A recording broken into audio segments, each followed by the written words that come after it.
Water is a precious and unique life-sustaining resource.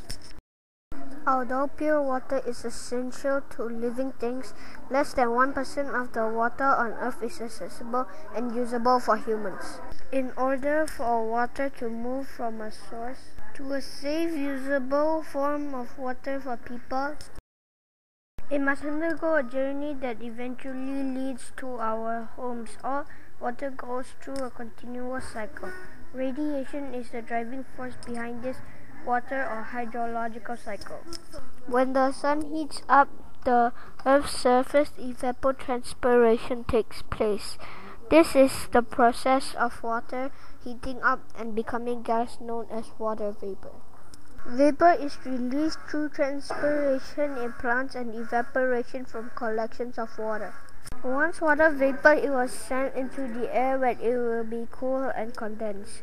Condensation occurs when the vapor cools and returns to a liquid state. This is when a cloud forms. As more and more water vapor condenses, the water molecules become heavy and begin to precipitate or fall back to the earth. This can come in forms of rain, sleet, hail, and snow, depending on the temperature. Once a form of precipitation falls, water collects. It will collect in rivers, lakes, and oceans. It can also collect underground in aquifers and as a solid state in ice caps and glaciers. Some water from a designated source, such as a reservoir, will make an extra journey through a series of filters and pipes to enter our homes for personal use.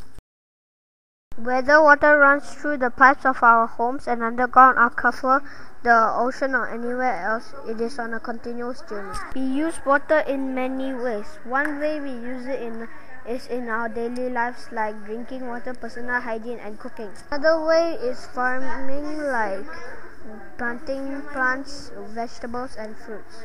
We also use a lot of water for transportation and machines, because washing them takes a lot of water.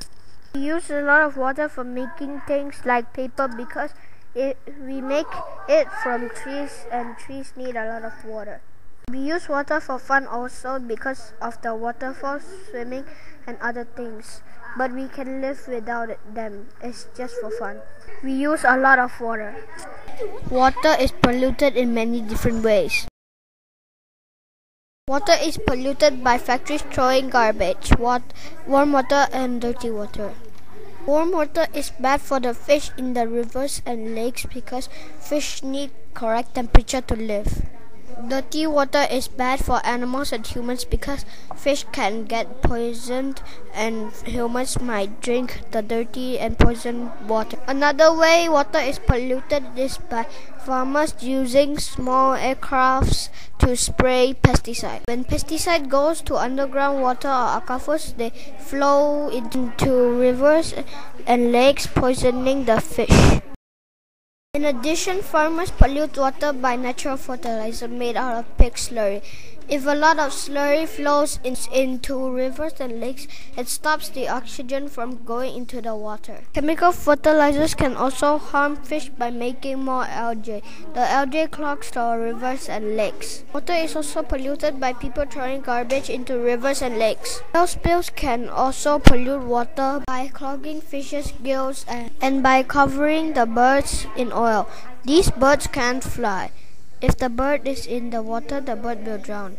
They will also starve because they can't fly to hunt. As you can see, there are many ways in which water can be polluted. We can protect and conserve water in many different ways.